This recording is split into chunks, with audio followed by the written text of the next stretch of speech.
7 jours au Sénégal, 7 jours en Afrique et dans le reste du monde. Rétro 7. Élise Emmanuel Senghor. Merci de nous rejoindre à l'écoute de Rétro 7. À la une, l'international sénégalais Idrissa Gana Gueye reçoit le soutien du président de la République. La polémique sur son refus d'arborer les couleurs LGBT ne s'estompe pas, mais Gana Gueye peut compter sur la solidarité du peuple sénégalais. Le délégué permanent du Sénégal à l'UNESCO, Souleymane Jules Diop. Ce jeune garçon, on lui a demandé de jouer au football. On ne lui a pas demandé de défendre un mouvement ou des convictions qui sont opposées à ses convictions religieuses. Dakar, point de convergence des amoureux de l'art. La capitale sénégalaise accueille depuis ce jeudi la Biennale de l'art africain contemporain, 14e du genre. La cérémonie d'ouverture présidée par le chef de l'État. Je tiens beaucoup à la construction de l'École nationale des arts et métiers de la culture que je construirai dans la nouvelle ville de Diamniadio. Les relations entre le Sénégal et le Cap-Vert au beau fixe et elles le seront plus encore. C'est parce que les deux présidents y travaillent. Le président capverdien était en visite de 48 heures dans le pays.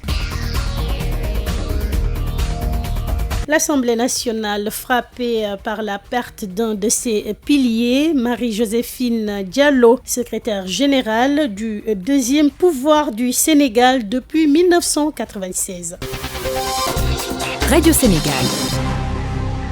Bienvenue à vous. Le président de la République, Macky Sall, apporte son soutien à Idrissa Gana Gueye. L'international sénégalais est sujet de polémique autour de son refus d'arborer les couleurs LGBT. Sur son compte Twitter, le chef de l'État, Macky Sall, a exprimé sa solidarité aux joueurs parisiens. En ces termes, je cite, « Les convictions religieuses du joueur sénégalais doivent être respectées ». Fin de citation. À ce propos, le délégué permanent du Sénégal auprès de l'UNESCO a réagi. Le rôle d'Idrissa Gana Gueye est de jouer et pas autre chose, a-t-il dit. Souleymane Jules Diop, au micro de nos confrères de TV5 Monde. Gana Gueye est sénégalais. Les Sénégalais sont, ceux qui ont visité ce pays le savent et ils le diront, un des pays les plus ouverts au monde et les plus tolérants. Mais nous avons des convictions très fortes et des convictions très ancrées. Mais ce n'est pas de ça que je vais parler. Je vais parler de la Déclaration universelle des droits de l'homme. Article 10, article 18, qui dit que quelqu'un peut refuser d'accomplir un acte quand cet acte est contraire à ses convictions, à ses croyances ou à ses, j'ai dit convictions religieuses. Je vais venir à la Constitution française de 1946 et la Déclaration universelle des droits de l'homme. C'est à Paris-Chaillot, le 10 décembre 1948 que ça a été adopté. La Constitution française de 1946, qui elle aussi dit que quelqu'un peut refuser de commettre un acte quand cet acte est contraire à ses convictions religieuses. Ceci a été confirmé par une décision du Conseil constitutionnel français le 27 juin 2001. Alors ce jeune garçon, on lui a demandé de jouer au football. On ne lui a pas demandé de défendre un mouvement ou des convictions qui sont opposées à ses convictions religieuses.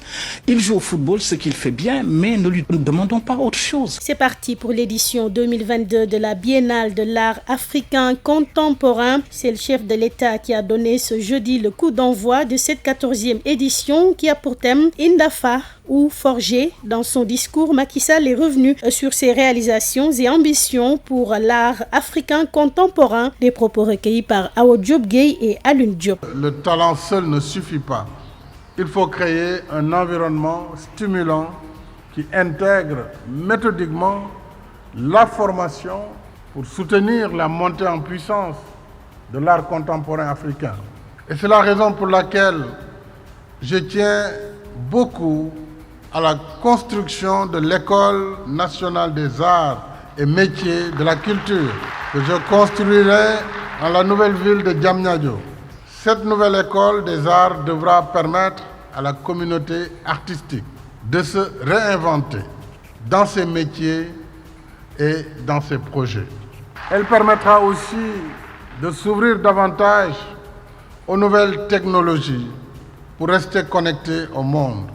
Nous avons également les chantiers du mémorial de Gorée sur l'esclavage que je vais construire à compter de cette année.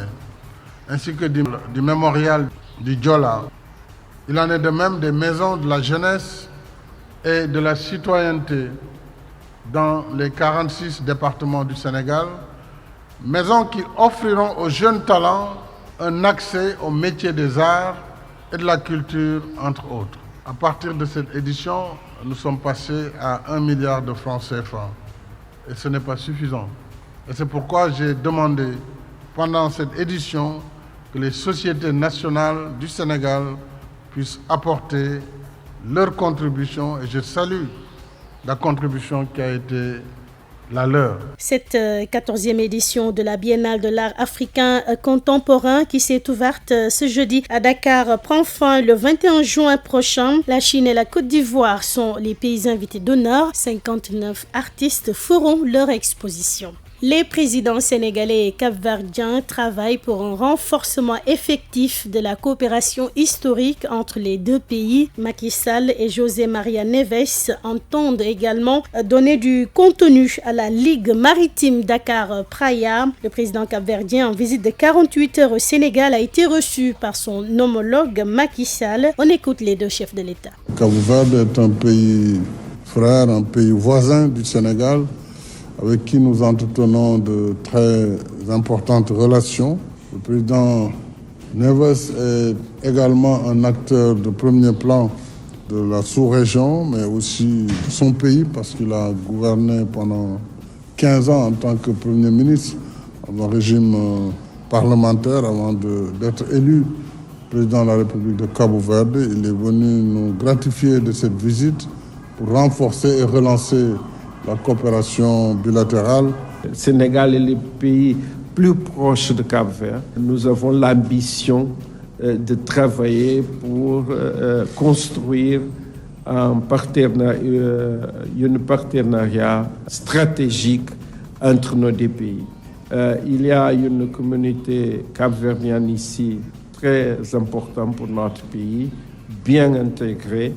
Et je vous remercie, Monsieur le Président et le peuple sénégalais, pour l'intégration de la communauté capverdienne ici au Sénégal. Rétro 7. Et en plus bref, le tribunal correctionnel de Dakar a rendu ce jeudi son délibéré dans l'affaire de trafic de faux passeports diplomatiques. 2 ans, dont 6 mois ferme, c'est la peine infligée au député Mamadou Sall et à l'ex-parlementaire Sadio Dansoro, là où leur collègue Boubacar Biaye a pris 2 ans, dont 5 mois ferme. Leur complice Diadji Kondé a été condamné à 2 ans, dont 10 mois ferme. Et puis cette triste nouvelle, l'Assemblée nationale du Sénégal endeuillée avec le rappel à Dieu de l'une de ses figures emblématiques, Marie-Joséphine Diallo, secrétaire générale de l'institution depuis 1996, est décédée ce mercredi à Dakar à l'âge de 71 ans. Et autre mauvaise nouvelle qui a marqué la semaine, le feu de brousse qui s'était déclaré mardi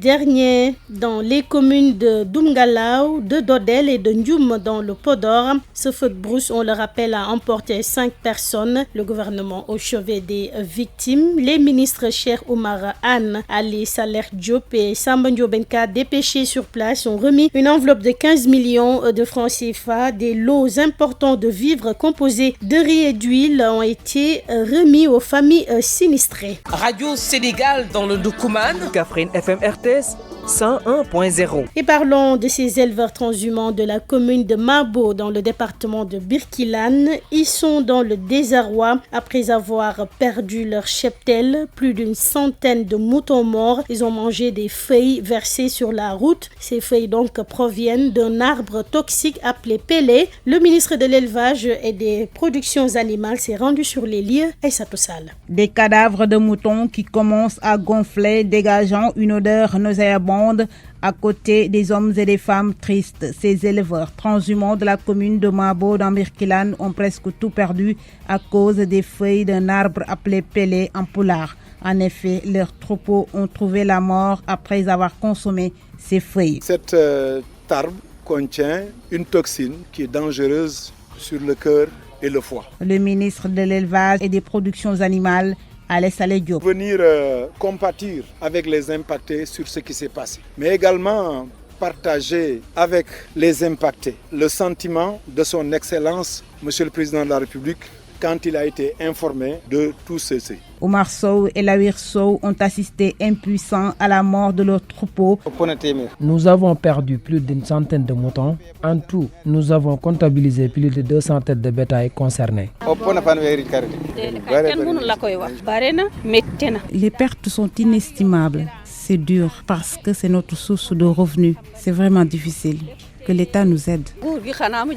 Pour limiter les pertes et aider ces éleveurs, l'État leur a remis un appui. Un appui composé de 5 tonnes d'aliments de bétail, d'une somme de 2 millions de francs CFA, mais également de médicaments pour permettre aux cheptels, ici en tout cas dans cette zone-là, de pouvoir passer ce cap en tout cas de la soudure. Selon Ali Saleh Diop, ministre de l'élevage et des productions animales, suite à la plainte des éleveurs, la justice est en train de faire son travail pour trouver le coupable.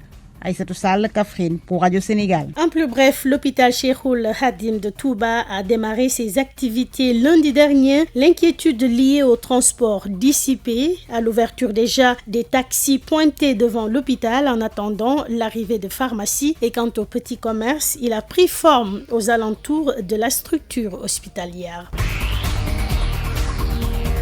Et merci d'avoir suivi Rétro 7, réalisation Arono Diouf, Amadou Ndiaye, coordination Ibrahima Sadi, Dembe Malik Mbouch, digital Mamadou Diagne et toute son équipe. Rétro 7 est aussi disponible sur YouTube, Twitter et Facebook.